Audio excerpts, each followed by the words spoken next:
If you've been here since the start, thank you. And if you're finding this now, welcome, because the journey is just getting started. Deep down, I've always been creative. Not because I'm confident, but because I've always been an introvert. Being closed off forced my imagination to go wild. For years, I coped in the wrong ways, over-consuming, overindulging. Even in my creativity, I bought more gear instead of facing the fear of putting myself out there. Pasalubong. In the Philippines, it's the tradition of bringing something back for the people you care about. On this trip, I realized the best pasalubong doesn't always come from a store. Next episode, I wrap up this season of my creative reset and embark on the next phase of establishing myself. The city makes me confront judgment, but nature reminds me that judgment is just noise that I made up in my head. Against something this big, all those fears are tiny. Fear is made up. In the city, it's about judgment. In nature, it's about perspective. Either way, the only way forward is to step into discomfort and push through it. This camera started out as a coping mechanism, an impulse, a symbol of my anxiety about growth. But by the end of the trip, it became something else. A reminder that progress isn't about buying more or less. It's about seeing myself more clearly through the gear I already own. Intramuros, a city inside a city. These walls represent the Philippines' colonial past and the resilience of its people. Sometimes I wonder if I've been building walls of my own. What started out as protection is actually preventing me from stepping out into the world. The challenge is knowing when it's time to step out of those walls and let the world in. Sometimes a day gives you postcards. Sometimes it gives you mosquito bites. Sometimes it gives you a front row seat to your kid's first fist fight inside of a Starbucks.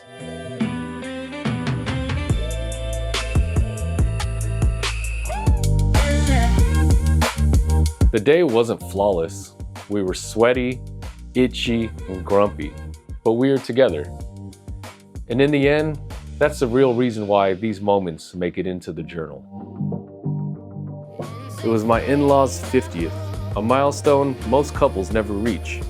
And I wanted to contribute in the only way I knew how, by creating something that could outlast the night. That night, they both performed. My son joined his grandparents on stage. My daughter twirled through a short ballet she had practiced for weeks. Rim shot.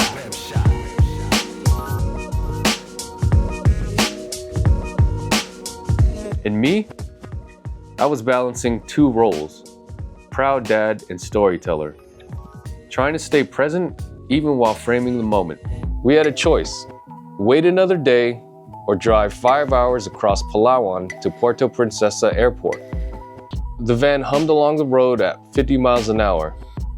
I didn't know it yet, but this would end up becoming one of the most creatively satisfying moments of the entire trip. The photos started coming out shockingly clean, framed through timing, not luck. No burst mode, just instinct. Street photography is rhythm and chaos. It's instincts, tension, timing, no retakes, just presence.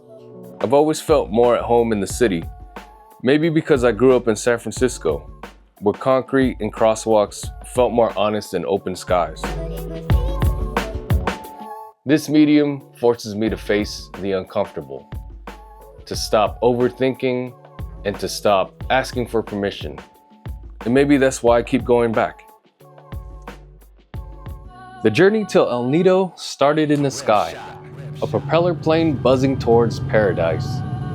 I didn't know what kind of memories we'd create, just that I needed to be present for all of them. So I filmed what I could, not to prove I was here, but to remember how it felt before it changed. I didn't fly drones every day in the Philippines, but when I did, I walked away with footage that stopped me in my tracks. Not perfect, but breathtaking. and hard-earned. I had to cross a busy street to get to it. My cousin Vince knew the exact spot. He offered to come with me on a Saturday morning.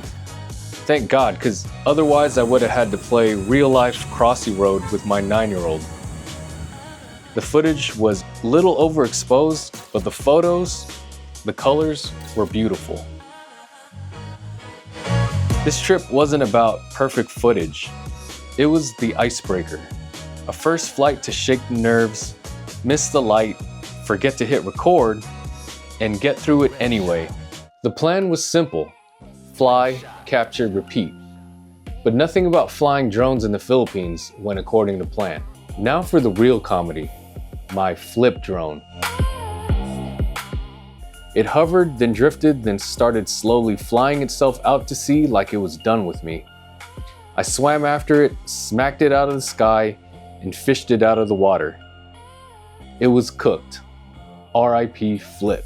The night before our Palawan flight, I found myself repacking. Again. I crammed my 30-liter waterproof backpack to the brim. No dividers, no cases, just raw gear, all piled in. It was like carrying a mobile production studio in one waterproof bag. To my surprise, carrying the 30-liter backpack and shuffling through gear wasn't as bad as I imagined. By the end of the trip, I had captured 11 time lapses.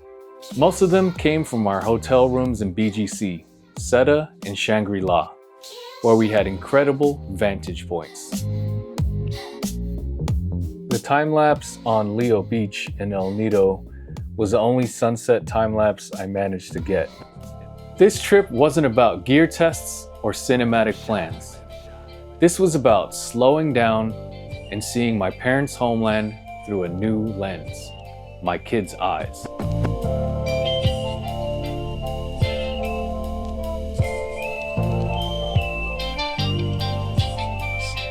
When I first started planning this trip, I saw it as my shot to build something big, to spice up my portfolio. But as I get closer to leaving, I keep asking myself, am I there to make content or am I there to make memories? Honestly, I think I'm gonna bring everything. This trip is going to test everything I've been learning. I don't want to come back with just files. I want to come back with real memories. I got my dream camera and loved it. But almost immediately, I caught myself shopping for the next thing. Not because I needed it, but because I needed that familiar dopamine hit. It feels productive, but it's avoiding the uncomfortable work of getting better. And honestly, it's not just cameras. Sneakers, golf clubs, kitchen knives, keyboards, guns, fashion.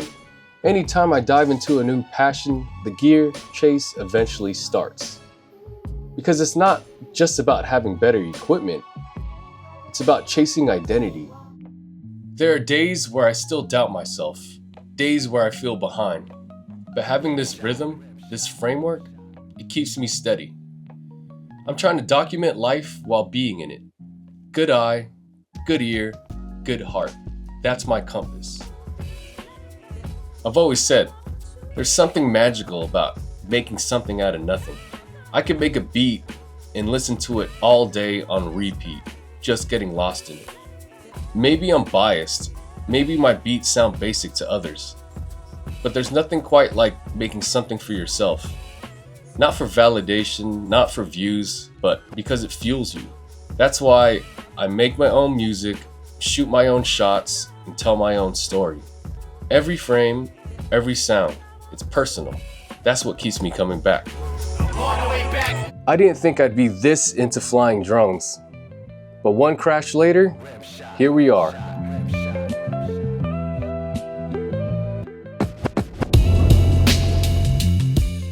Looking ahead, I look forward to flying drones in the Philippines. Not just for the epic shots, but for how it makes me feel when I'm in the air. Drones didn't just change the way that I shoot, it changed the way that I see everything.